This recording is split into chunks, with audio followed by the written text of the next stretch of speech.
Assalamualaikum warahmatullahi wabarakatuh. Selamat berjumpa lagi anak-anakku.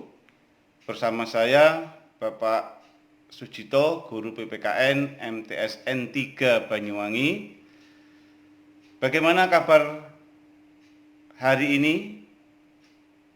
Masih semangat? Baiklah anak-anak, sebelum kita memulai pembelajaran hari ini, marilah kita bersama-sama membaca basmalah. Bismillahirrahmanirrahim. Pada pembelajaran kali ini kita akan membahas tentang memahami kedudukan dan fungsi Pancasila. Mengawali pertemuan kali ini, Bapak akan menyampaikan tentang kompetensi inti yang meliputi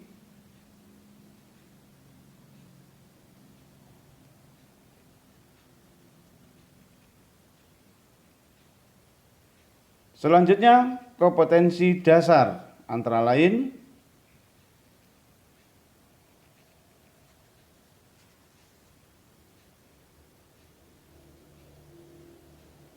kemudian tujuan pembelajaran yang terdiri dari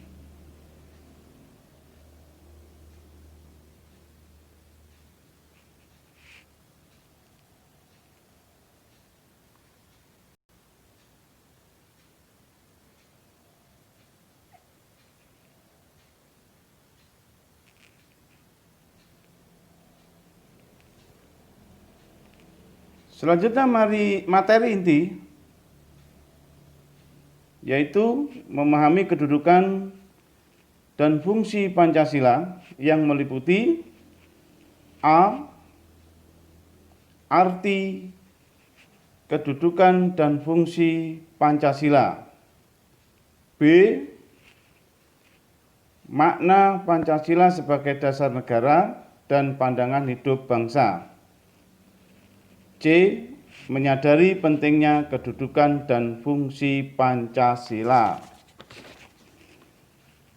Tetapi pada kesempatan ini yang akan kita bahas yaitu poin yang A, yaitu mengenai arti kedudukan dan fungsi Pancasila.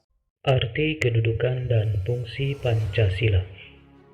Istilah Pancasila dalam kehidupan kenegaraan dikenal pertama kali oleh Insinyur Soekarno dalam sidang Badan Penyelidik Usaha-Usaha Persiapan Kemerdekaan Indonesia atau BPUPKI tanggal 1 Juni 1945.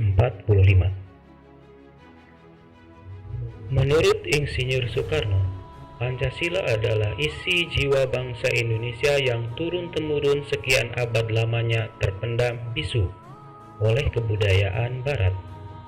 Dengan demikian, Pancasila tidak saja falsafah negara, tetapi lebih luas lagi, yaitu falsafah bangsa Indonesia. Muhammad Yamin menjelaskan bahwa Pancasila berasal dari kata panca, yang berarti lima, dan sila yang berarti sendi, atas dasar atau peraturan tingkah laku yang penting dan baik. Dengan demikian, Pancasila merupakan 5 dasar yang berisi pedoman atau aturan tentang tingkah laku yang penting dan baik. Pancasila sejak tanggal 18 Agustus 1945 ditetapkan sebagai dasar negara sebagaimana tertuang dalam alinea keempat pembukaan Undang-Undang Dasar Negara Republik Indonesia tahun 1945. Secara umum, fungsi dan peranan Pancasila menurut TAP MPR nomor 3/MPR/2000 tentang sumber hukum nasional dan tata urutan perundangan dinyatakan bahwa Pancasila berfungsi sebagai dasar negara. Hal ini mengandung maksud bahwa Pancasila digunakan sebagai dasar untuk mengatur penyelenggaraan ketatanegaraan negara yang meliputi bidang ideologi, politik, ekonomi, sosial budaya, dan pertahanan keamanan. Fungsi dan peranan Pancasila adalah sebagai berikut. Pancasila sebagai jiwa bangsa Indonesia.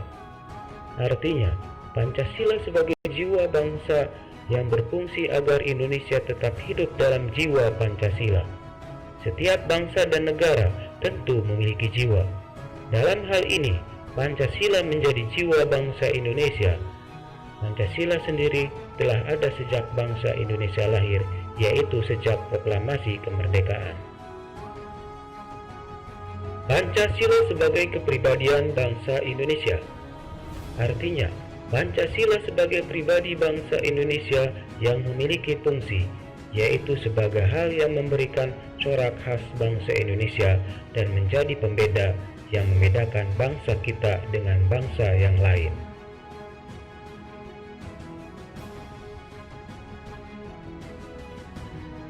Pancasila sebagai sumber dari segala hukum. Pancasila sebagai sumber hukum berfungsi sebagai sumber hukum yang mengatur segala hukum yang berlaku di Indonesia. Semua hukum berlaku, tunduk, dan bersumber dari Pancasila. Setiap hukum tidak boleh bertentangan dengan Pancasila. Setiap sila Pancasila merupakan nilai dasar, sedangkan hukum adalah nilai instrumental atau penjabaran dari nilai dasar. Pancasila sebagai perjanjian luhur. Pancasila sebagai perjanjian luhur telah berfungsi dan disepakati melalui Sidang Panitia Persiapan Kemerdekaan Indonesia tanggal 18 Agustus 1945. Walaupun disahkannya Pancasila hanya oleh sebuah Panitia Persiapan Kemerdekaan Indonesia, tetapi PPKI sebenarnya adalah suatu badan yang mewakili suara rakyat. Jadi Pancasila merupakan hasil perjanjian bersama rakyat. Pancasila sebagai cita-cita dan tujuan bangsa Indonesia. Pancasila sebagai cita-cita bangsa memiliki fungsi, yaitu untuk menciptakan masyarakat yang adil dan makmur. Pancasila sebagai satu-satunya asas dalam kehidupan berbangsa dan bernegara. Pancasila sebagai satu-satunya asas adalah sebagai konsekuensi ditetapkannya Pancasila oleh bangsa Indonesia sebagai dasar negara dan juga merupakan perwujudan pelaksanaan Pancasila secara murni dan konsekuen. Pancasila sebagai moral pembangunan. Pancasila dijadikan kerangka, acuan, tolok ukur, parameter, arah, dan tujuan dari pembangunan. Pembelajaran hari ini untuk lebih mendalami materi, anak-anak silahkan buka buku BTP siswa dan kerjakan aktivitas 1.1 pada halaman 5. Selanjutnya hasil kerja kalian silakan dikirim di nomor WA di bawah ini. Terima kasih, saya akhiri. Wassalamualaikum warahmatullahi wabarakatuh.